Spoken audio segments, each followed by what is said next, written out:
Hello guys, welcome back to another video, a very special one today. We are here at Barum Engines, but before we get into things, make sure you hit that like button. It really does help me out and it's greatly appreciated. Now then, why are we here today? So if you saw one of my previous videos when I talked about the Mini Cooper S engine block, essentially it needs a rebore, and that is of course what we are going to get done today. Now it is actually down to you guys. You guys left so many suggestions that I should come to this place.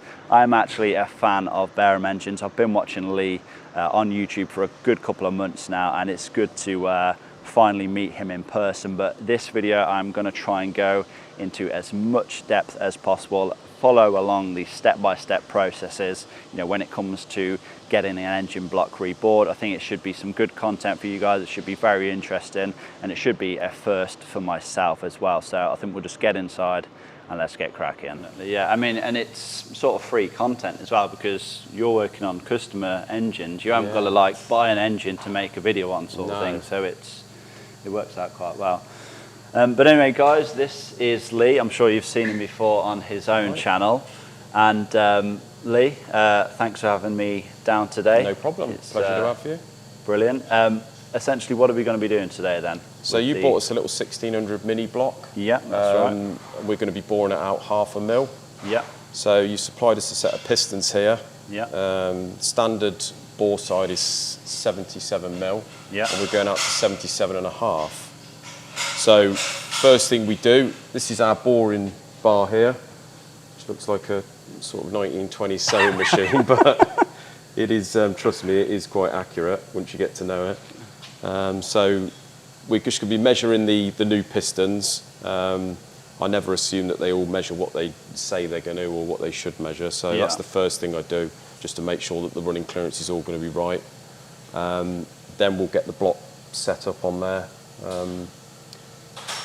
And I'll show you how to preset the tooling. So what we do is take a 2 to 3 mic, which is what this bore size will need, obviously calibrated. What we do is we convert metric to imperial, because that's the only thing with our games, you need to work in both. Yeah. Because most of our machines will machine in imperial, and most parts now are in metric, so you sort of convert them both.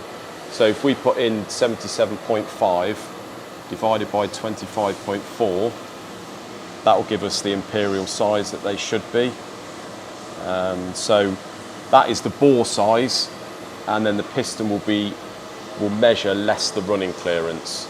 That doesn't sound too complicated. So what we'll do first is if we measure 1, and we want to be measuring about 10 mil from the bottom of the skirt, right on that plane there, because that is where the skirt touches the bore and nowhere else, believe it or not. So what we've got there is 3.0495.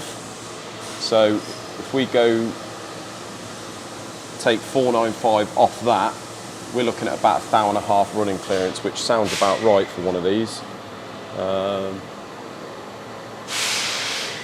It didn't say on the box, but that does sound about right for the size of bore it is. So if we just measure all the pistons and make sure that they are all that.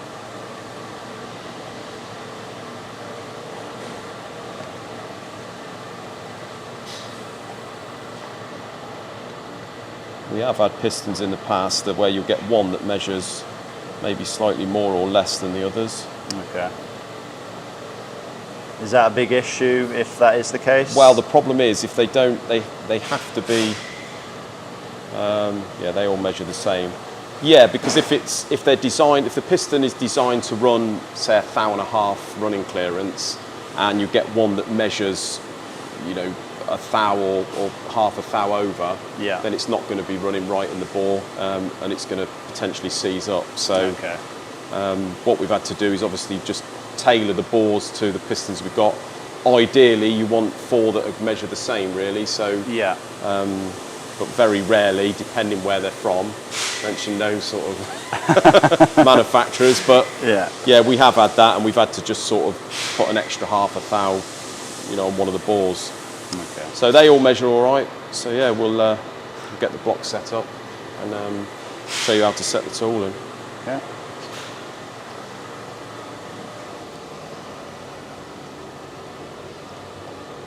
So what I do is just sit the block on parallels here. So this machine goes off the face of the block rather than the bottom being parallel to the boring bar. So what we do is we just wind it up.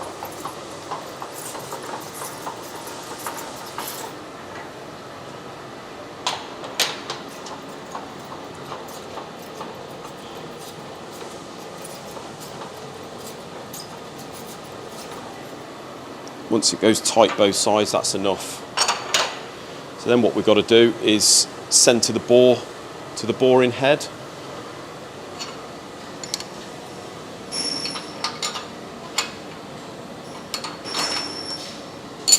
So what we do is roughly put it over the centre of the first bore. And if you notice down here, you've got a series of holes up here.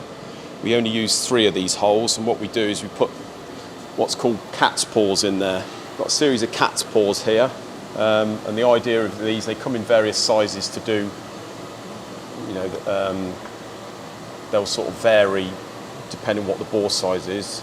This is probably a number 3, but what you do is you put the cat's paws in, spaced out evenly, you wind the top down, and the cat's paws sort of come out evenly, and it centres the bore, and then you just lock the boring head to the parallels. So insert these in here, just get a nice metallic sound when you tap them in, and you know that there's no swarf behind there.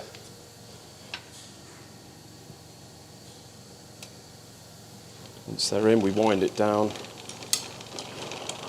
and what I try and aim to do is put these cat's paws down sort of towards the centre of the bore, because then you know that if there is any sort of parallel issue with the bore from the surface of the head, you know it's going to true it up when you bore it. We're down there now near the centre of the bore. So if I wind this back, this is opening up the cat's paws now, and you can just feel it there, it goes solid. So what we do is nip these clamps.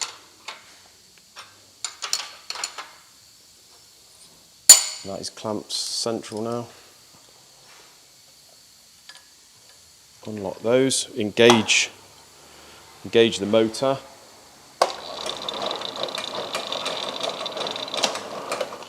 And there we go.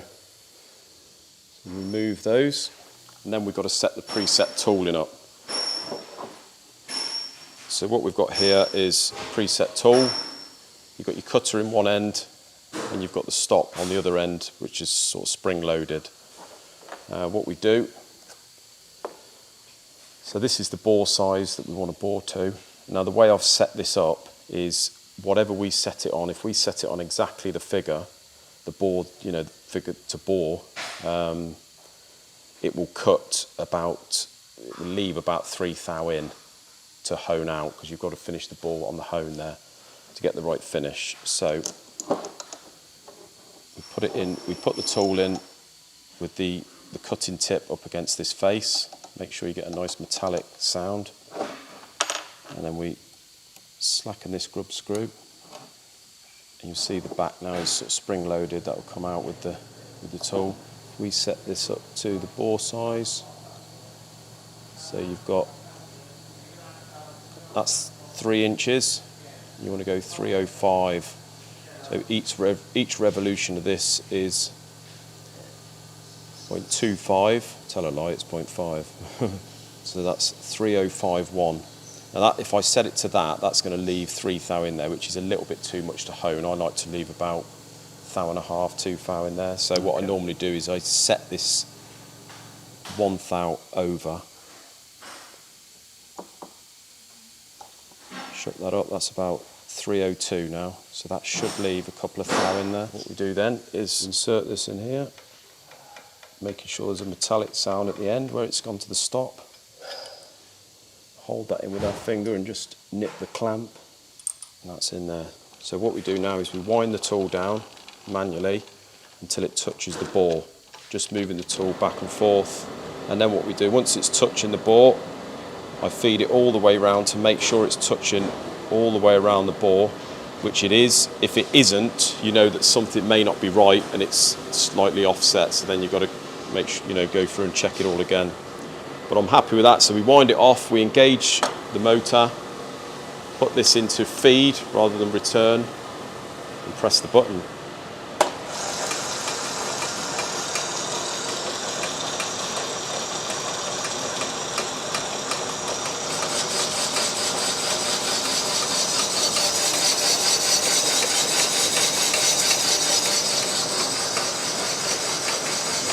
So when you're boring your first bore on this, you make sure it goes, you obviously stand here with it, you make sure it goes through the bore, you'll hear it stop cutting. As soon as it does, you set the stop, and then this stop will allow it to go about another 2 or 3 mil before it cuts the machine off. It's important to do that, otherwise it will start ploughing into the top of the mains caps. Yeah. So how long roughly does it take to do one cylinder then? So on a bore of this depth, it will take 3 or 4 minutes usually. Okay. It depends, you've got 2 options of feeds here. Usually we just keep it on the slow speed, but if you go on a fast speed, it'll be a more coarser for sort of removing, if we're doing liners, removing material quick. Okay. It'll do it faster. But for just boring, we always go on slow.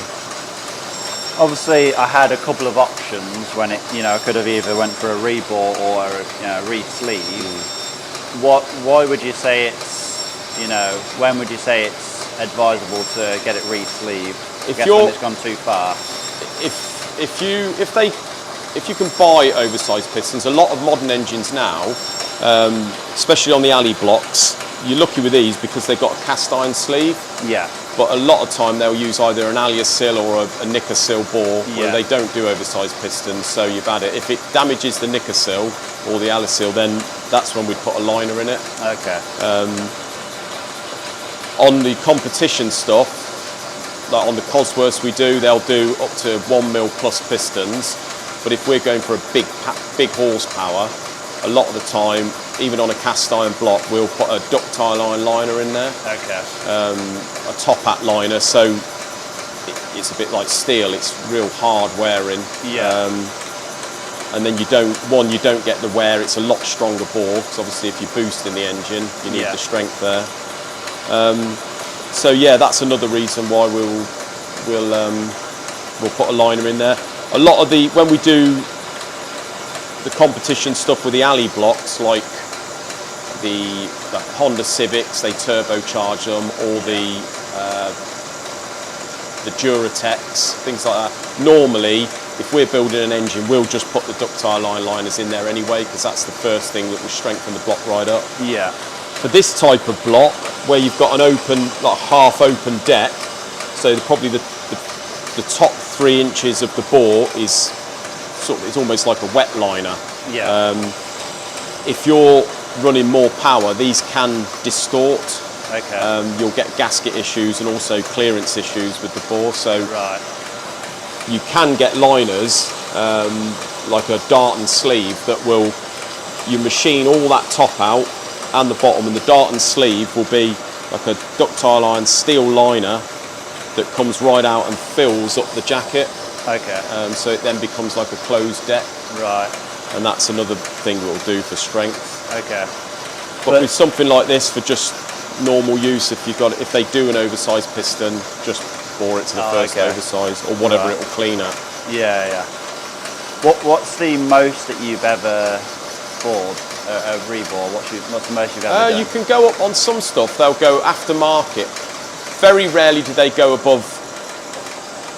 So we stop that. Set the stop there. Very rarely on normal stuff, if they do oversize at all, will they go over 1 mil. Okay. But aftermarket, like the competition forged pistons, they can go up to 2 or 3 mil plus. Okay.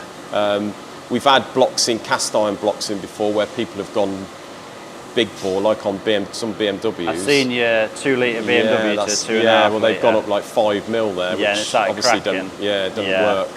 But we have done things like the Cosworths, we've gone up 3 mil before, and they've been okay.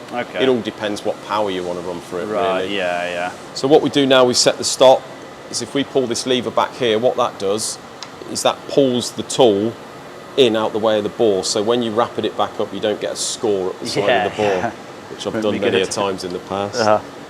So we press this in here, which is the stop. That stops the tool from spinning. It's just a brake. Turn the motor on, in reverse.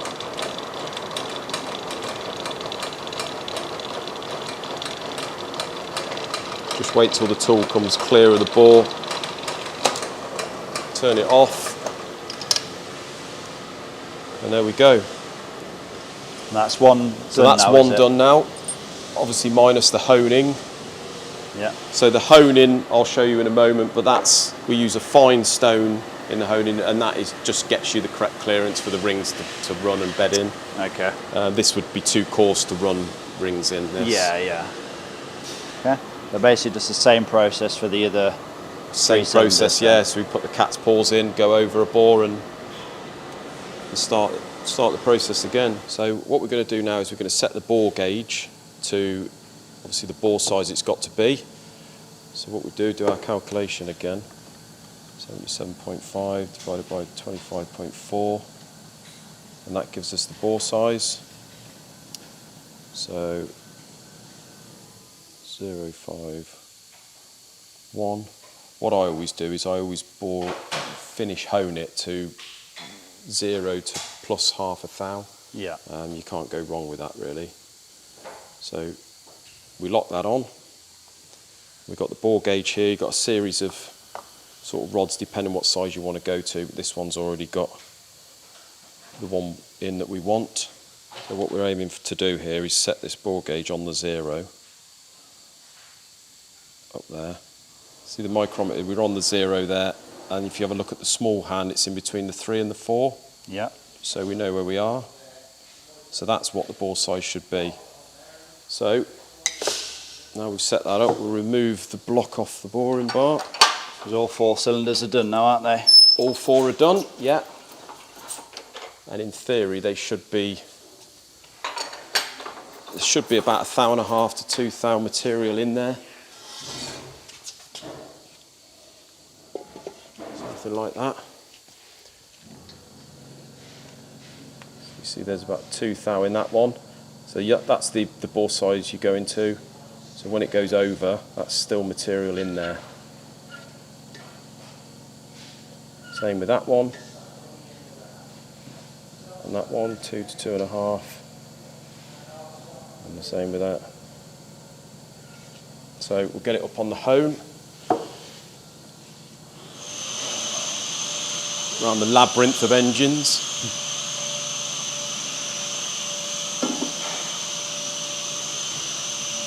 So this is our hone, it's called a Delapina hone. And what you've got is 2 fine stones which we use for finishing. If we have to remove a lot of material, we use coarse stones, but these are the ones we use to get the correct finish. So you've got 2 stones opposing each other, and then you've got 2 guides opposing each other too, and these come as a set. So what we want to do is you've got a winder up here that winds them in and out, and then you've got a fine adjuster here. So once you've got them in the bore where you want them, you can put as much pressure on as you want up here. Right, so first thing we do is set the block up so this bar here is as straight as you can. You don't want it sort of out here or in here, because then if it starts honing, when you go up and down, it starts honing oval.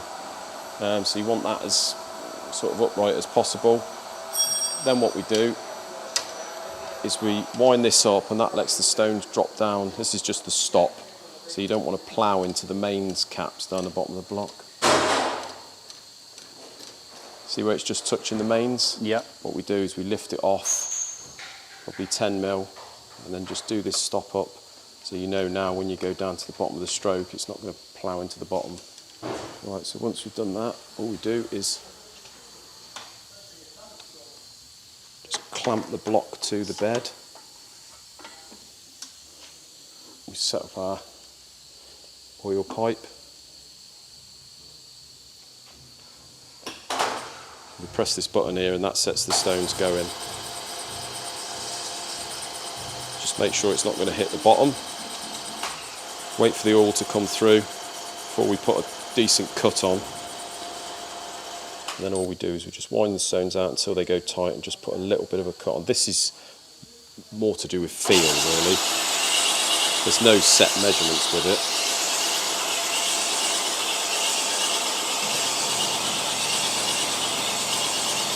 So I normally do a few strokes just to get the finish as it should be, and then we'll double check the measurements, because obviously once you've got the right finish, sometimes if it's a coarse finish from boring, it can add another half a thou in there, so it gives you a false measurement. You see we've removed, by the time we've got the finish how we want it, we've removed a thou out of that. So what you want to be doing is measuring it top, middle and bottom, and make sure it's parallel. You see there's half a thou more down the bottom than there is the middle and top.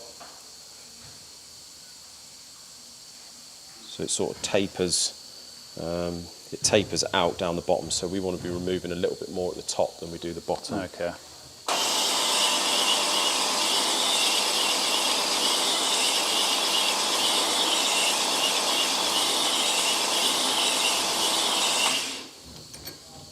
So we want it sized to half a thou. I normally go half a thou on most things. Just need to take a little bit out the bottom there, and then what we do is you let that cool for 10 minutes or so, and then go back and check it, because obviously once it heats up with the stones, you get it grows in size and then it shrinks as it cools. Yep. So you always have to let it cool.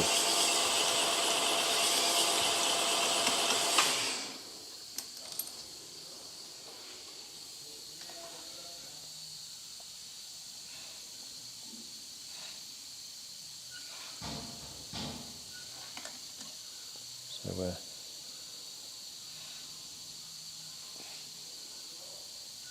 about 0 to take a little bit more out of the centre, and then we'll leave that to cool.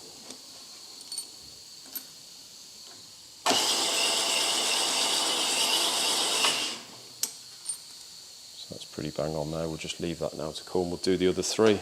Okay. It's basically just the same process. The same process, but on the other 3. And as I say, we just leave it then for about 10 or 15 minutes to cool. So how we're looking now then, we're all pretty much done? So we've let it cool over lunch. What we're looking for is sort of 0 to plus half a thou, which you can see that is there. Double check these all top and bottom.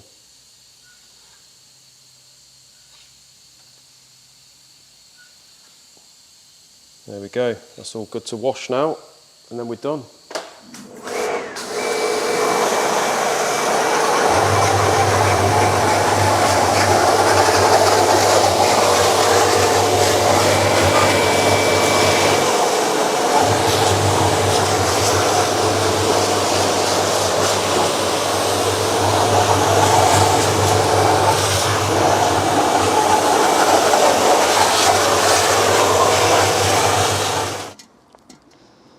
Obviously this will need going through again, won't it? It will, yeah. Prior You've got to to thoroughly assembly. make sure everything is clean, every little nook and cranny. I'll blow that water off, put a bit of WD in there, and